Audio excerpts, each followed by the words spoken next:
ఈరోజు నేను కడప విజయదుర్గ గుడిలో సుమంగళి పూజ చేసుకోవడానికైతే వచ్చేసానమాట. సో ఈ పూజని ప్రతి శుక్రవారము 10:30 నుంచి 12 గంటల వరకు చేస్తారు. భక్తుల కోరికలు నెరవేరుస్తున్నటువంటి విజయదుర్గామాత గుడికి 23 సంవత్సరాలుగా ఈ పూజ ఎటువంటి ఆటంకాలు లేకుండా జరుగుతుందండి. బాపనయ్య వాళ్ళైతే చాలా పవర్ఫుల్గా ఈ పూజనైతే నిర్వహిస్తారు. సంకల్పం చెప్పడానికి ప్రతి ఒక్కటి చొప్పిస్తారు. అందులో మనకి ఉద్యోగం, అష్టైశ్వర్యాలు, ఆయుర ఆరోగ్యాలు, ఎటువంటి ఆటంకాలు లేకుండా ఉండటము, విదేశీ యాత్ర, ఇంకా ఉన్నత పదవుల కోసము ఎటువంటి కోరికనైనా సరే ఆ తల్లి ఖచ్చితంగా నెరవేరుస్తుందండి. 100% ఇందులో ఏమి డౌట్ లేదు. ఎందుకంటే ఆ తల్లి అక్కడ కొలువైంది. ఆ స్థాన బలమే వేరు. ఆ గుడిలో ఎక్కడ ఉన్నా కూడా, మనం ఎక్కడ నిల్చున్నా కూడా ఆ తల్లి యొక్క ప్రజెన్స్ అనేది మనకు నీట్గా అర్థమవుతుందనమాట. అంత పవర్ఫుల్ గుడి. గడపలో చాలా పేరుగాంచిన గుడి ఇది.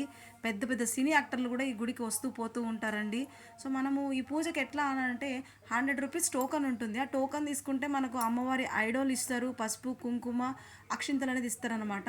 చూడండి, ఇక్కడ ఆడవాళ్ళందరూ పూజ చేసేటప్పుడు ఎంత భక్తి శ్రద్ధలతో వారి వారి కోరికలు నా తల్లి నెరవేర్చాలని, అమ్మా మమ్మల్ని రక్షించు, అమ్మా మమ్మల్ని కాపాడు అని కోరుకుంటూ ఉంటారు. సో ప్రతి ఒక్కరిని ఆ కోరికలను ఆ తల్లి ఖచ్చితంగా నెరవేరుస్తుంది. స్వామివారు 1008 నామాలతో కుంకుమార్చన చేయించిన తర్వాత కుంకుమనైతే నుదుటి మీద ధరించమని చెప్తారు. దాని తర్వాత ఒక పువ్వును తీసుకొని తలలో పెట్టుకోమని చెప్తారు. తర్వాత అక్కడ ఉన్నటువంటి వేసినటువంటి అక్షింతలు, పూలను తీసుకొని తలపైన ఆశీర్వాదం చేసుకోమని మంత్రంతో పలికిచ్చి మరీ ఆశీర్వాదం ఇస్తారండి. ఇటువంటి పూజలను మనం ఎప్పుడూ కూడా మిస్ చేసుకోకూడదు. ఎందుకంటే అందరికీ కావాల్సింది కుటుంబ సంతోషము, అష్టైశ్వర్యాలు, ఆయురారోగ్యాలు, అన్ని కోరికలు ఉంటాయి. సో అన్ని కోరికలు ఆ తల్లి నెరవేరుస్తుంది. మనం అమ్మని ఎప్పుడు స్మరిస్తూ ఉండాలండి. అమ్మని స్మరిస్తేనే అమ్మ మన వెనువెంటే ఉంటుంది. సో ఇలా పూజ అయిపోయిన తర్వాత ఈ కుంకుమని మనము వేరే వాళ్ళకి పెట్టినప్పుడు ఎంత సంతోషంగా అనిపిస్తుందో కదా. కుంకుమార్చన చేసినటువంటిది ఆ కుంకుమని కూడా మనము ఒక కవర్ ఇస్తారనమాట. ఆ కవర్లో వేసేసుకొని ఇంటికి తీసుకెళ్ళచ్చు. మిగతావన్నీ అక్కడే వదిలేసేయాలన్నమాట. సో మీరు కూడా వదలొద్దండి ఈ పూజను. వచ్చేయండి మరి.